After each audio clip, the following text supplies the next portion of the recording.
Subscribe to channel and press the bell icon for the latest updates. नमस्कार दोस्तों, आज हम बात करने वाले हैं उत्तर प्रदेश में संविदा कर्मियों के मसीहा बनकर उभरने वाले मलिहाबाद के सांसद माननीय कौशल किशोर जी के बारे में, जिन्होंने निरंतर कई वर्षों से संविदा कर्मियों की आवाज़ बुलंद करने और मनोबल बढ़ाने का काम किया और सरकार में रहते ही सरकार से झगड़ा लड़ाई कर संविदा कर्मियों का सपोर्ट किया।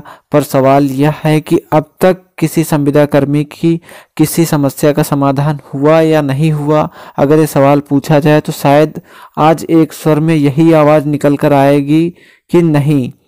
पर इन हजारों कोशिशों, सैकड़ों धरना प्रदर्शन, सैकड़ों आश्वासनों पर भी संविदा कर्मियों के चेहरों पर खुशी नहीं आई। सरकार ने ऐसा कोई भी बात नहीं मानी या ऐसा भी कोई काम नहीं किया। क्यों दोस्तों, यह सोचने वाली बात है। आखिर क्या वजह है दोस्तों? आज अन्य प्रदेशों में जैसे मध्य प्रदेश हो या राजस्थान हो, इन प्रदेशों को ले लिया जाए तो वहाँ संविदा कर्मियों का बोलबाला है या संविदा कर्मियों का डंका बजता है। पर वहाँ संविदा कर्मियों की स्थिति यहाँ से सही है तो उसकी वजह क्या है दोस्तों? अगर वजह देखी जाए तो वहाँ पे सबसे बड़ी वजह तो ये है कि वहाँ पर संगठनों में एकजुटता है तथा राजनीतिक पकड़ उन्होंने मजबूत कर रखी है। कुछ दिन पहले धरना प्रदर्शन के दौरान मध्य प्रदेश में रोजगार सहायकों ने अपने धरना प्रदर्शन के मंच पर 24 से ज़्यादा विधायकों को इकट्ठा कर लिया था और सत्ता में बैठे शिवराज सिंह चौहान के छक्के छुड़ा दिए थे।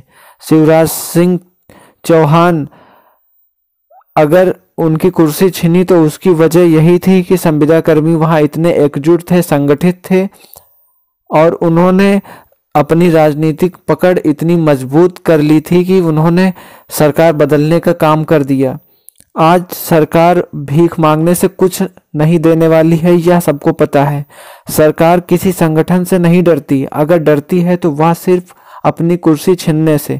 जब तक अन्य राज्यों की तरह उत्तर प्रदेश में भी संविदा कर्मियों के संगठन इतने संगठित नहीं होंगे कि जो मनचाही सरकार बना सके, तब तक उनकी कोई मांग सरकार पूरी करने के लिए विवश नहीं हो सकती।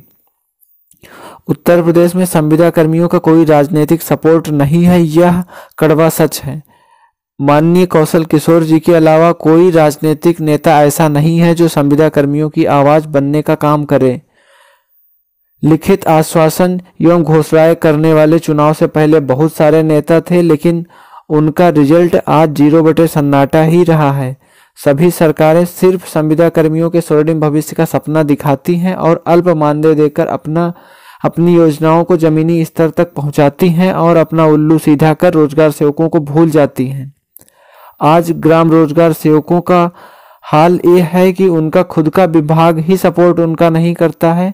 सपोर्ट की बात तो अलग है, उसके अलावा सबसे बड़ी बात यह है कि आज रोजगार सेवकों को ये नहीं पता है कि वो ग्राम विकास विभाग के कर्मचारी हैं या पंचायती राज विभाग के।